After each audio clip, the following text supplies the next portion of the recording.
Hey guys, it's Talart here, and today I'm going to be doing blah blah hair drawing tutorial. And today I will be teaching you guys how to draw a ponytail with bangs. So I thought it would be cool to kind of walk this through with you guys and have kind of an episode like with different hairstyles. So the first episode will be ponytail and the next one will be a different hairstyle. Anyway, let's get started. So the first thing you're going to want to do is to kind of draw the base of the hair. I always say this when I start out drawing, I always create the base. I'm going to set the back of the ponytail, the front where the bangs are, and the length of the ponytail. So you can see I'm lightly sketching it out just so I can see how I want it to look.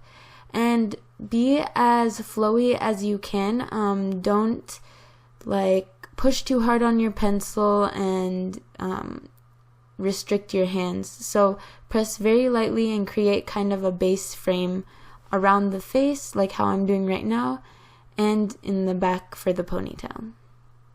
Okay, so at the bottom, as you guys can see, I'm kind of creating tips as well. Anyway, that dot that I just made is going to show where I want the hair, like for the bangs, to grow from. So the bangs I will be doing will be split into 3 parts. There's a front bang right in the center of the nose, and a side part, and another one on the left.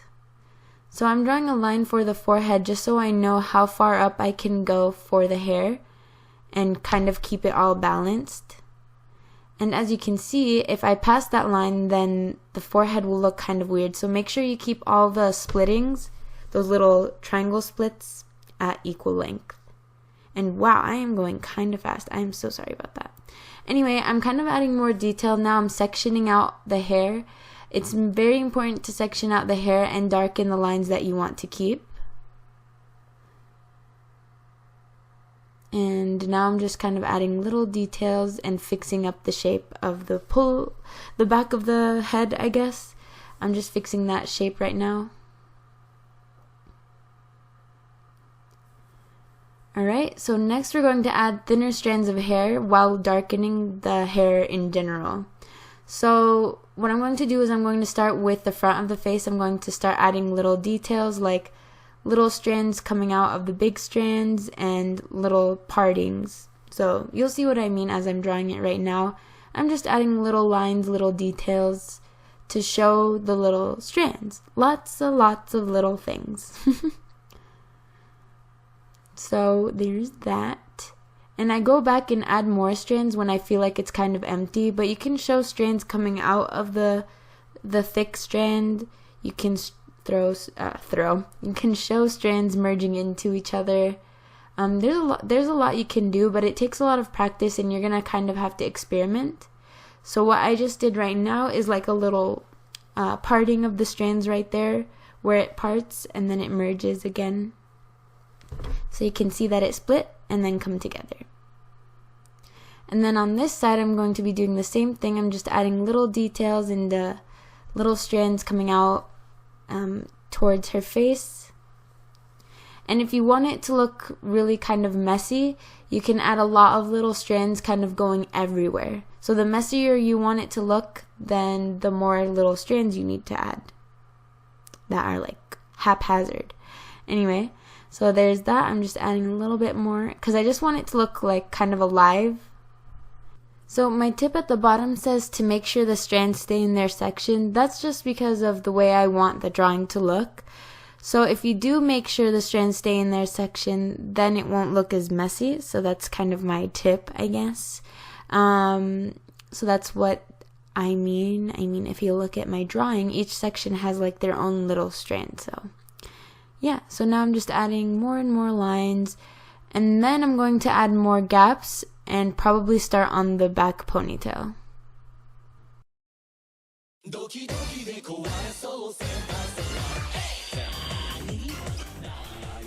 So I put like a tip where it says you can make a cute gap. That's just like those little triangle things that I make to make it seem like there's a gap of hair and then it goes back together again, just because I don't want to always just have little sections of hair and perfect strands and stuff like that. I just want to add more variety.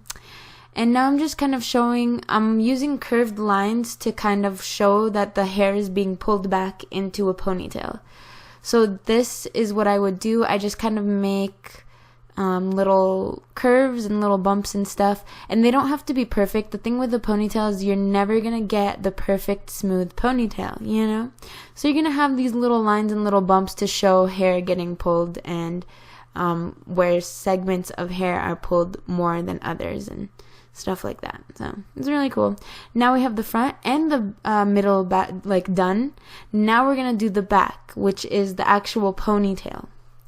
So what I like to do is kind of outline the ponytail, making sections and, you know, making little details and stuff like that. This is my favorite part because really you get to do whatever you want at this point, and all you need to do is just remember to bring it all together at the end.